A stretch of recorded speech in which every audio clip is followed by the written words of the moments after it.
Hey guys, this is the Christian Dad Perspective. Welcome to my channel. If you're new here, make sure to subscribe and smash on that like button so that more people can know what a Christian dad thinks. So today I want to talk about something kind of interesting, and that is YouTube, specifically for my daughter, who is 5 years old. Now, she's been on YouTube for a while now, and some Christian parents might say, "Oh my gosh, I can't believe that your daughter is on YouTube," right? Like, haven't you seen all those horrible videos that they put out where they've got creepy Elsa saying demonic things and Elmo saying horrible things and all this? But here's the truth, 99.99% of the videos on YouTube and the videos that she's going to be finding have nothing to do with that. It just doesn't happen. Here's what I am struggling with. These videos that I don't think she's ready for yet. Like videos about relationships. What type of relationship are you in? What type of boyfriend should you have? What type of girlfriend should you be? What type of girl should you be? All these different things that subject her to putting herself in different categories where now she's trying to mimic a person she thinks she wants to be. But she doesn't understand that these people don't exist. They're just stereotypes of parts of people's personalities. So my wife and I have been struggling with this YouTube thing. What do we do with YouTube? As Christian parents, how do we deal with YouTube? At first, we thought there were kind of two different ways. Either let her experience YouTube, let her, have access to all of human information, or don't. Just say no YouTube. You can watch VeggieTales and Nickelodeon, and is Nickelodeon any better, really? Cartoon Network, all that different stuff. It's all the same thing. So are we going to give her one of those like special Christian programs where they only show VeggieTales on 24-hour loop? Or is it going to be something where every time she wants to watch a video, she has to show it to me? My daughter loves crafting. Crafting is her biggest thing. She loves design. She loves making dresses for her dolls. She loves all those different things. And YouTube is the greatest place in the world for people who like to learn how to craft, right? Making her only have like this secondhand Christian entertainment, it just wasn't working. But then when I started checking in on her YouTube history, that's not going to work either. Because I'm seeing, what is this boyfriend thing? She tell me she got a boyfriend and all this stuff. No. So what we found is this YouTube Kids app. Some of you might be saying, "Yeah, of course, dummy. Look for YouTube Kids." Yeah, that's what we did. And last year, the only YouTube Kids app you could find were some like terrible generic YouTube thing. Another thing they don't do well with kids apps is they make it too easy to screw it up. Like it's too easy to click the wrong thing and get off and onto this tangent and go down this rabbit hole where the kid doesn't have any access to the password, so they can't buy anything, they can't download anything. All it does is screw it up, and then they run up to me and say, "Oh, Daddy, can you fix this for me?" Every 2 minutes. And now I hate that. So about a year ago, we're looking, we don't see anything on YouTube Kids, so we say, well, we'll just let you access YouTube and we'll teach you what is a good video, what isn't a good video. But then you start getting these blurred lines where YouTube is recommending it and it's the people she's used to watching. But now they're talking about stuff that as Christian parents, we don't think she's ready for. What do we do? So now we see that there are new YouTube Kids apps, which are awesome. So we decided to do that.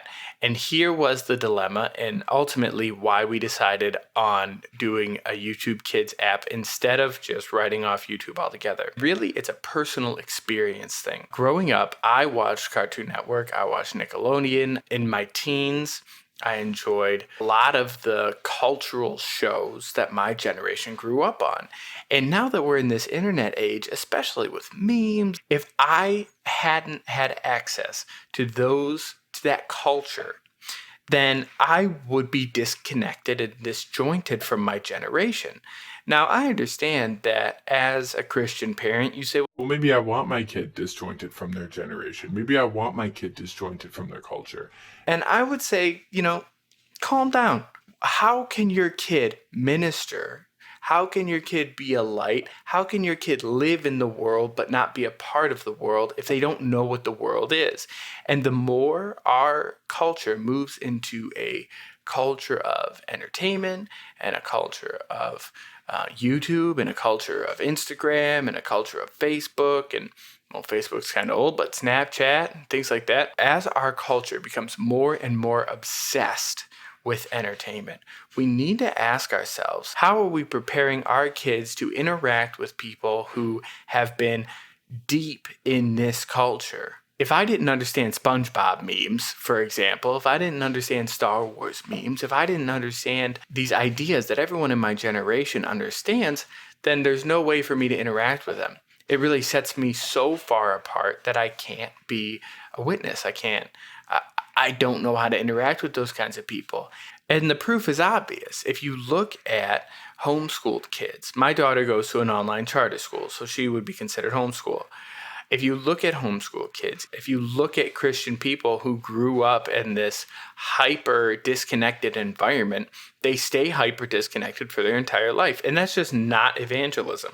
It's not what we're called to do. It's not why we're alive. So we need to be careful disjointing ourselves more than we need to. With the kids' YouTube app, the big question is, how much culture is my kid exposed to? What are the positives? What are the negatives? There are still plenty of negatives, but they're negatives that I am prepared to deal with. What is right? What is wrong? They still have prank videos on there. I'm not saying that pranks are wrong, but understanding what a prank is and what a joke is and what is hurtful and hateful is very different, right? Having such a high opinion of yourself, having such a you-focused worldview, all these different things are still going to be in that culture. But, I'm ready to deal with that. So with the YouTube's Kid app, we get to not completely disconnect our daughter from her culture and her generation so that she can still be useful and do the works that God would have her do when she's older. But she isn't flooded with the YouTube trending, where every other trending video is a sociological conversation that a 5-year-old isn't going to understand, the gray and the in-between stuff. So we've decided to do the YouTube app. The biggest part of that is comparing myself to other people who grew up Christian. I grew up Christian in the Northeast of the country. I didn't grow up in a culture steeped and completely overwhelmed in Christian worldview.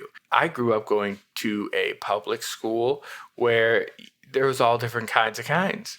And so for me, my parents decided, hey, you know what? We'll just let him do what he does. We're going to put some parental blocks on the internet. But parental blocks, you basically just stop Google from looking for the most horrible thing you could possibly think of. Other than that, you're pretty okay. Parental blocks never really did much for me. I wasn't taught how to deal with culture. Instead, I was just told to be a part of the culture, and then hopefully I'd be able to see my parents' example and get my Christian worldview from them, which I guess you could argue that I did. But then I have family that grew up down south, and in the South, everything is, don't watch SpongeBob. Don't watch any sort of cartoon.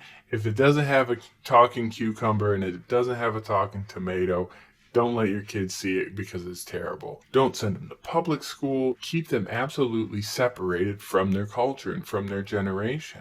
And then I see those people and they become ministers, but they become ministers who preach to the choir because that's the only people they can relate to. They can't relate to any of their generation. They can't relate to the kids who grew up watching TV. You have to remember who exactly we're looking to minister to. If you're just looking to preach to the choir, yeah, you grow up in the bubble and then you relate with all the bubble boys and all the bubble girls, and then you preach to them. You preach to the choir. But if we are actually looking to go out and evangelize, which means tell someone who hasn't heard, who didn't grow up in that situation. If that's what we're looking to do, we have to be able to relate with that. We have to know where people are coming from. Part of doing that is experiencing the culture. How do we as Christian parents say, all right, well, I want my kid to experience the culture, but how far is too far and how little is too little? And that's really where the gray is. It's hard for her to understand what videos she should and should not watch. Now, with the YouTube app, unlike YouTube Trending or YouTube Search or any of the, we'll call it adult YouTube, any of the adult YouTube, the YouTube Kids plays it really, really safe with its videos. The YouTube Kids app really seems like the most general kids topics. I mean, it's just people being happy, it's people being silly, and it's got the voice command so she can say into the thing. And my son likes it too because he's 4, so he can't spell yet. So he just says, trucks into the thing, and it pulls up videos on trucks, and I don't have to worry about what type of truck videos are coming up, what type of craft videos are coming up, because it's all curated. And the video selection is very limited because of that, but hey, it's better than nothing. We need to be careful with how much we separate our kids from their culture, not for their entertainment's sake, so that they have the ability to relate with their generation to who they will be ministering to. These are the people that they will eventually be telling the gospel to. And that is something that we shouldn't take lightly. And I just want to thank everybody for watching. Thank everybody for helping me think through this idea of Christian parents' perspective on YouTube and on my daughter and my son's interaction with culture, and figure out, how can we prepare our kids to interact with their generation while setting the limits on when we are going to have certain conversations with them and their moral capacity. That's really what we're looking at, is we're looking at what is your capacity for complex morality, and how do we roll out these different ideas to you without cutting their knees out from under them and having them be Christian hermits who marry some guy or some gal at Christian college and then end up living their life just like everybody else for retirement with this bubble mindset. How do we not do that? I want to thank everybody for watching. Smash that like button. If you are interested, I have 2 books on Amazon. One is called Promises of the New Testament. It basically takes all the different scriptures in the New Testament where God promises his people something, or people something in general, and it lays it out in a really simple way for you to read and understand in context, not one of these 1 verse here, 2 verse there, God's going to give you health, wealth, and happiness and all that blah, blah, blah, right? Not that. This is a way for you to process what God has promised to you. Even if you're not Christian, what does the Christian Bible say that God has for me? That's all in there. And then I also have my second book, The Beginner's Guide to Mark, which is a very, very easy read. It takes like an hour. It's a nice big font, and it gives you the historical background to the book of Mark. But it doesn't give you more than you need. It doesn't give you less than you need. It really walks that line perfectly of, is this a history book or is this a practical book? It's really right on that line. Takes an hour to read. And I tell you what, if you read this book before you read the book of Mark, you will understand it so much better. In this book, it doesn't tell you at all what the book of Mark means. This is not a doctrine book. It's not going to indoctrinate you and tell you what Mark meant by this and what he was doing there and that. It'll give you enough information so that you can read the book of Mark and so that you can discover on your own what it means. I put out a video every Monday, Wednesday, and Friday, so I will see y'all Wednesday.